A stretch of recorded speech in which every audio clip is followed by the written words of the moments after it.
अकोल्यामध्ये अपक्ष उमेदवार म्हणून निवडून आलेले आशिषजी पवित्रकार ज्यांनी आतापर्यंत अनेकांची कामे केली आहेत ते अपक्ष म्हणून निवडून आले आहेत. आपल्यासोबत आशिषजी पवित्रकार सर आहेत. काय म्हणाल नेमकं कशा प्रकारचा आजचा जो विजय झालेला आहे हा जनतेचा विजय आहे आणि मी त्यांच्या घरातला सदस्य म्हणून काम केलेलं आहे. ते आज जनतेने दाखवून दिलं. ज्यावेळेस जनतेने म्हटलं होतं की बा या मुलाला तिकीट द्या, त्यावेळेस माझं तिकीट नाकारलं होतं आणि मग नंतर हा निर्णय घेतला की बा तू उभा राहा आणि मी उभा राहिलो. तर माझ्या मागं जो माझा पूर्ण परिवार आहे, त्यानंतर माझे पूर्ण ज्येष्ठ मंडळी आहे, माझं भागवत सेवा समितीवाले आहे, त्यानंतर छोट्यापासून 5 वर्षापासून तर 80 ते 85 वर्षापर्यंतच्या ज्येष्ठ मंडळीपर्यंतच्या सर्वांनी माझ्यासाठी काम केलेलं आहे. जे 2 तास सकाळी 2 तास संध्याकाळी असे फिरत होते आणि खरं सांगतो की काही जण असे होते की बा ते बाहेर गावावरून येऊन इथं त्यांनी माझ्यासाठी म्हणजे दिवसाचं रात्रचं हे केलेलं आहे. जागून त्यांनी प्रचार, त्यानंतर प्रत्येकाच्या घरी जाऊन सांगतनं आणि आजचा जो हा विजय आहे हा जनतेचा विजय आहे.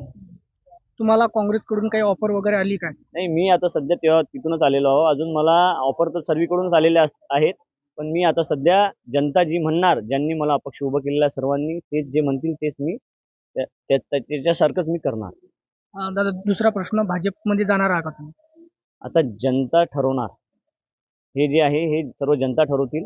ज्यांनी मला उभं केलं, माझी 29,000 लोकसंख्याची हे आहे पूर्ण प्रभाग आणि यातून मला लीड पण चांगली मिळालेली आहे. हे सर्व ठरवतील. आम्ही सर्वांची मीटिंग घेऊ. ते जे म्हणतील मी ते करू. भाजपमध्ये तुम्ही घरवापसी करण्यासाठी भाजप कार्यालयावर गेले होते, मात्र पक्षप्रवेश होऊ शकला नाही असं आम्हाला माहिती आहे. काय म्हणा? नाही, तसं नाही आहे. जेव्हा वरून तिकीट आलं होतं तेव्हा मला बोलवण्यात आलं होतं. पण मला काही कारणास्तव तिकीट देण्यात नाही आलं.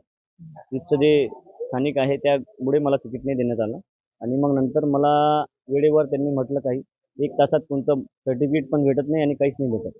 त्यामुळे मग आम्ही सर्वांनी ठरवलं, सर्व जनतेने सांगितलं मला की तू अपक्ष फॉर्म भर आणि मग मी अपक्ष फॉर्म भरला.